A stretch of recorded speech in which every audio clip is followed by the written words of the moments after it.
Welcome to the Deep Dive, your shortcut to being well-informed, with surprising facts and just enough humor to keep you hooked. Today we're plunging into the epic, miniatures-based battles of Warhammer 40,000. Now, if you've ever, picked up a core rulebook for a game like this, you know it can feel like staring at a mountain of dense information. Our mission today is to cut right through that, to extract the most important nuggets of knowledge and insight so you can quickly grasp the strategic depth of this incredible game. We're going to trace the journey from mustering your army right through to the gritty details of combat, hopefully giving you some real aha moments along the way. That's right.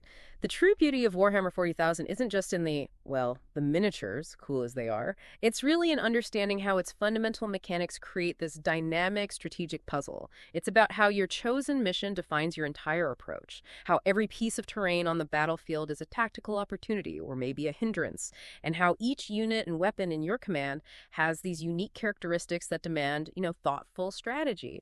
We'll explore the flow of battle, the critical importance of command points, and how even, a single roll of the dice can sometimes turn the tide of war. Okay, let's dive into the core then.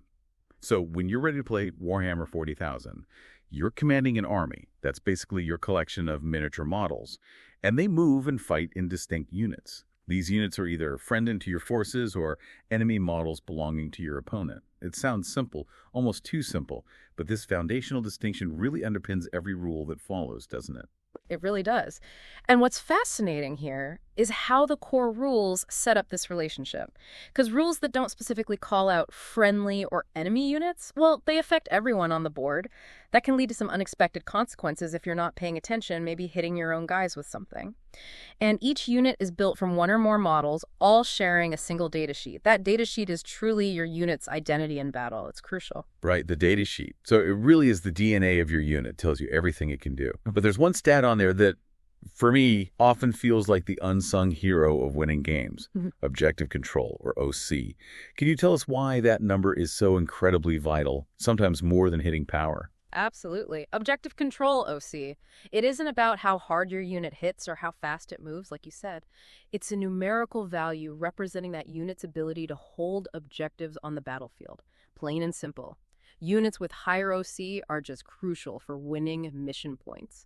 You could have the toughest unit ever, but if it has OC1, it might not hold that point. Imagine having a unit that can survive just long enough to out-OC your opponent's key scoring unit. That's often the game-winning play, especially in objective-based missions where victory points are tied directly to controlling specific locations. Beyond OC, datasheets also list movement, toughness, save, wounds, leadership, all the core stats. Plus their war gear, special abilities, and keywords.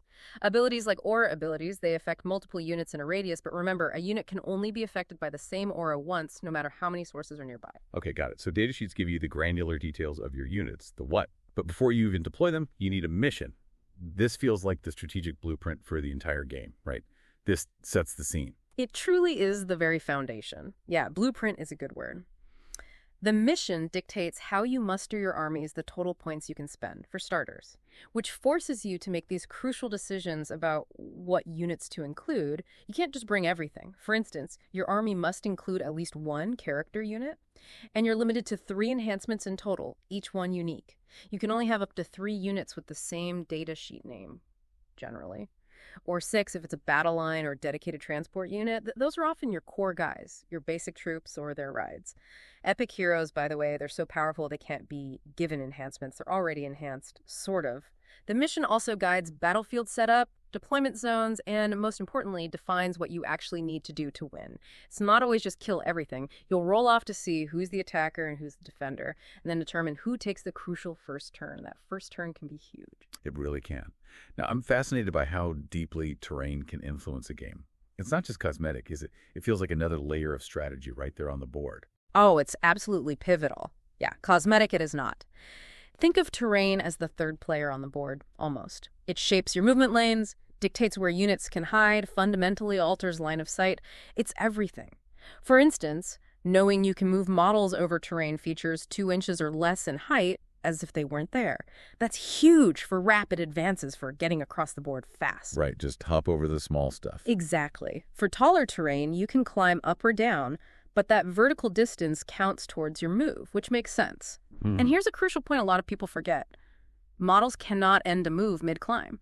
You can't just hang off the side of a building. Okay, so you have to reach the top or stay at the bottom. Precisely. The strategic placement of terrain is vital for balanced play. Too little, and shooting armies just dominate because there's no protection, nowhere to hide. An ideal battlefield, like what they call a matched play focused one, ensures good line of sight blocking and balanced movement space. It creates a dynamic tactical puzzle.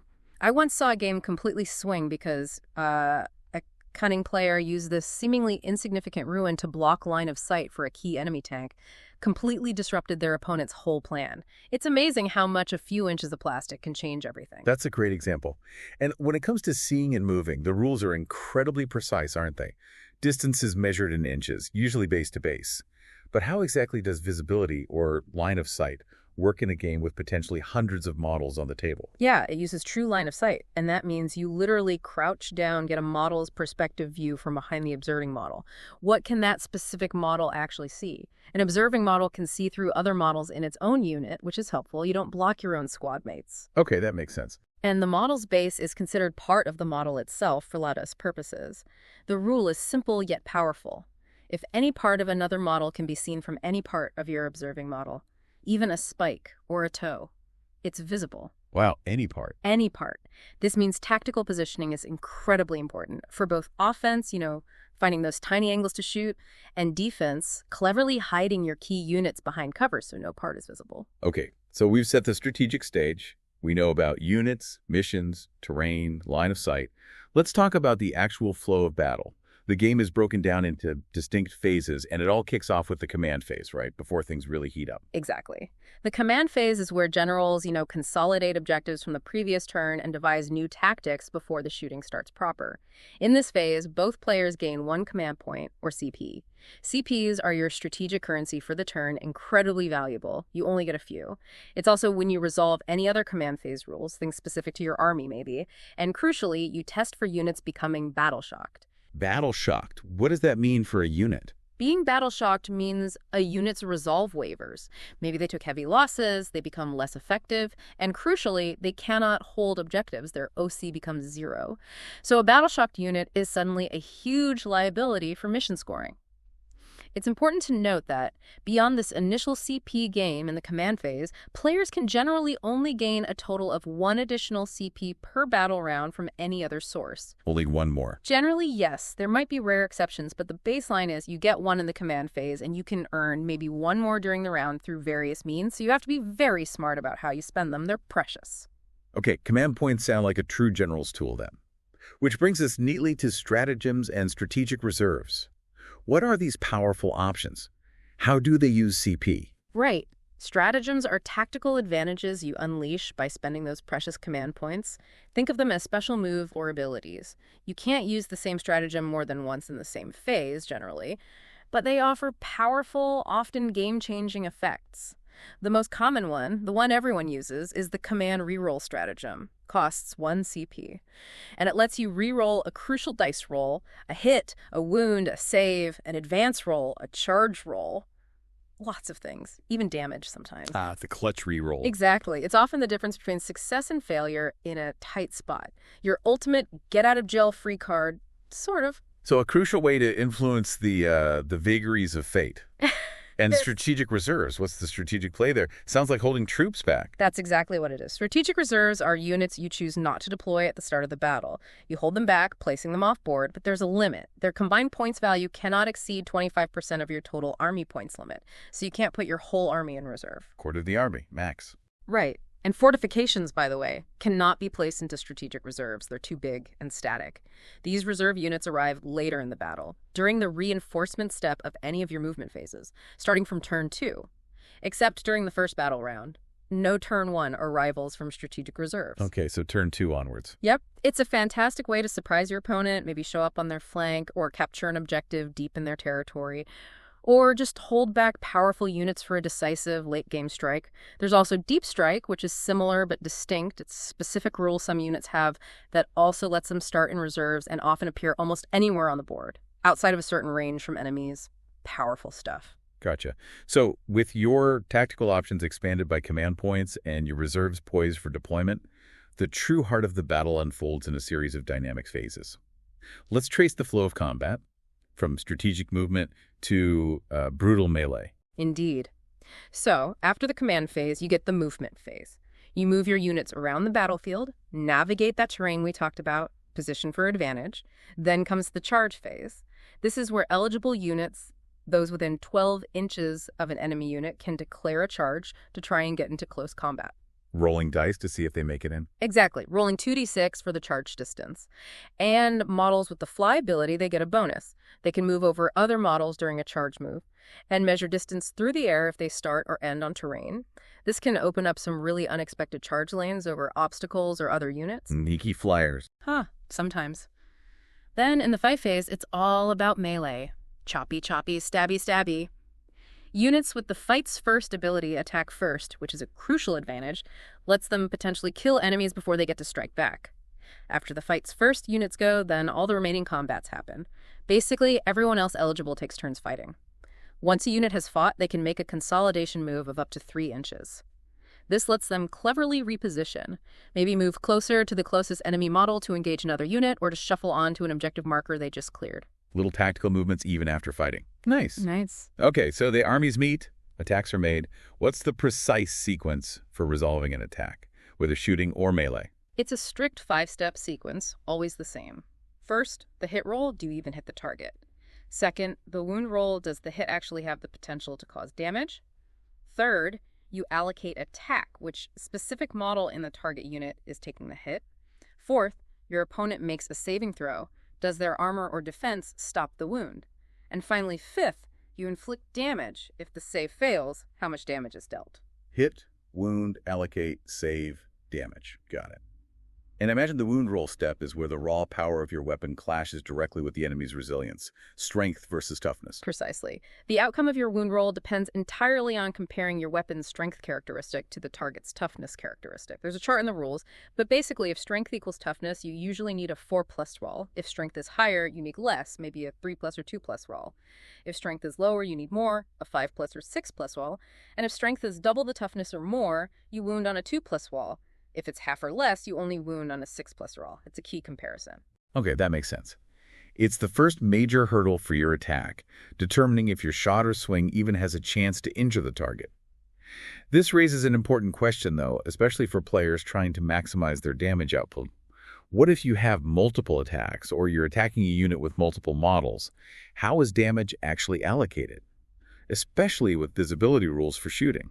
Good question. If your unit shoots at multiple different enemy units, you must resolve all attacks against one target unit before moving to the next. You can't split fire mid-volley, basically. Okay, finish one target, then the next. Right. And within attacks against a single unit, especially with random damage weapons, like something that does D3 or D6 damage, you technically must roll the damage dice one at a time for each successful wound. One at a time. Why is that? Seems slow. It can be, but it's important. It's because any excess damage is lost each time a model is destroyed. So imagine a weapon does D6 damage, and you cause 2 wounds against a unit of guys with only 1 wound each. If you roll both damage dice together and get, say, a 5 and a 6. You'd think that's 11 damage. Right, but you allocate the first wound, roll the 5 damage, it kills the 1 wound model, the extra 4 damage is lost. Then you allocate the second wound, roll the 6 damage, it kills another 1 wound model, and the extra 5 damage is lost. You only killed 2 models. Rolling one by one ensures you don't waste potential damage on an already dead model, which can significantly impact how many models you actually remove. It matters most against multi-wound models or when damage might spill over. Ah, okay, that makes perfect sense now, preventing overkill wastage. And what about visibility for shooting again, if models get killed mid-shoot? Right, so even if models in the target unit are destroyed during your shooting sequence, and maybe the remaining ones are no longer visible or in range, a weapon's attacks can still be made against that unit if at least one model was visible and in range when the target unit was initially selected for the attack. So you declare your target, and even if summon die or hide, you still get to finish shooting at the unit you picked. Essentially, yes, as long as the unit still exists and was a valid target initially. It stops weird mid-volley shenanigans where killing one guy suddenly makes the rest immune. Okay, that seems fair. Now, what's fascinating here is how specific scenarios are covered. Can units even shoot when they're locked in close combat? In what the rules call engagement range. Seems counterintuitive. Generally, you're right. A unit in engagement range of an enemy is not eligible to shoot. They're considered too busy fighting hand-to-hand. However, there's a key exception. If you're targeting an enemy monster or vehicle unit that happens to be within engagement range of one of your other units from your army can shoot at that big target, even though it's in combat. So you can focus fire on the big scary thing, even if it's tied up. Exactly. But unless that attack is made with a weapon with the pistol type, you subtract 1 from that attack's hit roll. It represents the difficulty, the risk of shooting into a melee. Okay, a penalty for shooting into combat, unless it's a pistol. Right. And monsters and vehicles themselves, they are so large and powerful, they can shoot even while they themselves are in engagement range. They just blast away. Makes them even scarier up close then. Definitely. They're a threat at all ranges. Okay, let's dive into some of these really cool weapon abilities mentioned in the rules. These seem to add a huge amount of strategic depth and distinct character to your units, make weapons feel different. They absolutely do. Weapon abilities are what give your attacks personality and tactical punch. They often define a unit's whole role on the battlefield. Before we get into specifics, it's important to quickly mention critical hits and critical wounds. You'll see these terms a lot. A critical hit is typically an unmodified roll of 6 on your hit roll, just a really good hit. Some abilities trigger off this, and similarly, a critical wound is often an unmodified 6 on the wound roll, meaning the wound is particularly effective. Again, abilities can key off this. Okay, crits are usually 6s. Got it. Let's hear about some specific abilities. All right, let's look at a few examples of how these abilities fundamentally change your approach. Take Melta X. These are your classic anti-tank close-range weapons. Brutal.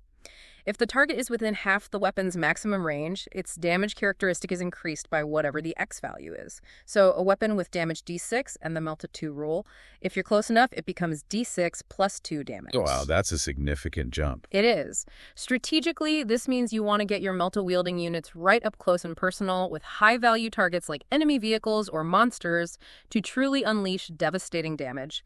It dictates your movement and target priority completely. Getting close to melt stuff. Makes sense. What about something riskier? Then you want Hazardous. These weapons are risky, high-reward choices. Powerful but dangerous to the user.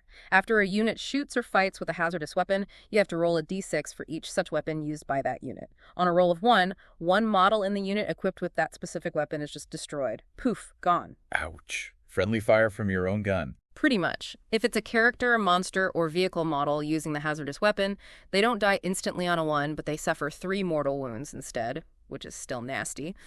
You bring these out when you absolutely must obliterate an enemy threat, but you always have to weigh that immense firepower against the chance of your own unit blowing up. It's a calculated gamble every time. High risk, high reward indeed. Mm-hmm. Okay, what about volume of fire? For volume, look at sustained hits X. For every critical hit, remember, usually a 6 you score with a sustained hits weapon, that attack scores X additional hits. So a weapon with sustained hits 2 that scores a critical hit actually generates 3 hits in total from that 1 dice roll. The original hit plus 2 bonus ones. So one lucky roll can turn into multiple hits. Exactly. This ability excels at generating a high volume of attacks, making these weapons fantastic for clearing out hordes of enemy infantry or just overwhelming defensive saves through sheer number of chances. Especially good if you can combine it with abilities that let you reroll hits to fish for those 6s. Neat. And defensively. Is there anything like that? Oh, yes. The big one is Feel No Pain X plus S. This is a crucial defensive ability some units have. Each time the model would lose a wound after failing a saving throw, you get one last chance. You roll a d6. If the result equals or exceeds the X value, so Feel No Pain 5 plus means you need a 5 or 6, that wound is just ignored, not lost. It just shrugs it off. Kind of. This ability makes units incredibly resilient, allowing them to soak up far more damage than their wound's characteristic or save might suggest. Strategic units with Feel No Pain can become these immovable anchors on objectives or just formidable roadblocks that chew through enemy attacks. Those really highlight how each ability encourages a specific tactical playstyle, don't they? They really do. And there are plenty more. You have pistols, which are special because they can be shot even if the bearer's unit is in engagement range, but they have to target an enemy unit they're engaged with. Great for characters stuck in combat. Yeah. You have torrent weapons flammers, usually which automatically hit their target. No hit roll needed. Incredibly reliable, especially against hard-to-hit enemies. Auto-hitting sounds nice. It is. Then there's lethal hits. If you roll a critical hit with one of these, it automatically wounds the target. You skip the wound roll entirely. Perfect for taking down super tough targets where wounding is normally difficult. We also have lance weapons, great for charging units like cavalry. If the bearer made a charge move that turn, you add 1 to that weapon's wound roll, making them hit harder on the charge. Heavy weapons benefit from stability. If the attacking model's unit remains stationary in their movement phase, you add 1 to that weapon's hit roll. Rewards careful positioning. So heavy weapons want to stand still, lance weapons want to charge. Makes sense. Exactly. Then you've got anti-keyword X plus Clusi. These are specialist weapons. An unmodified wound roll of X plus against a target that has the matching keyword, like anti-infantry 4 plus or anti-vehicle 5 plus, scores a critical wound, which often have special effects, maybe inflicting mortal wounds by passing saves. And for a truly dramatic exit, some models, usually big ones, have Deadly Demise X. When a model with this rule is destroyed, you roll a d6.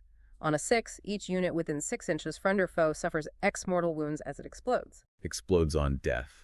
Fun for everyone nearby. Well, maybe not fun for them. But yeah, each ability is a small but powerful piece of the strategic puzzle, adding flavor and tactical choices. Wow. Okay, so from mustering your forces, carefully setting up the battlefield with terrain, to the precise movements and attacks, the hit rolls, wound rolls, saves, it's really clear that Warhammer 40,000 is a game of incredible depth and strategic layers. We've only really scratched the surface of the core rules here today, but hopefully you listening now have a much clearer picture of how each decision, from choosing your units based on those data sheets to managing your command points for stratagems, plays a vital role in your path to victory. Exactly. Understanding these foundational elements, the datasheet's implications like OC, how terrain impacts your movement and line of sight, the strategic timing of battle phases, the flow of combat, and the unique punch of different weapon abilities, it really empowers you.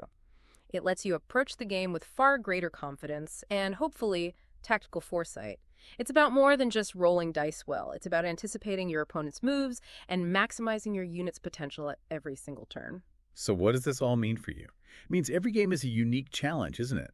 A dynamic puzzle of strategy and chance. What hidden synergy or, tactile combo will you discover lurking in the rules that turns the tide of your next battle? That's the fun part, figuring that out. That's it for this deep dive into the core rules of Warhammer 40,000.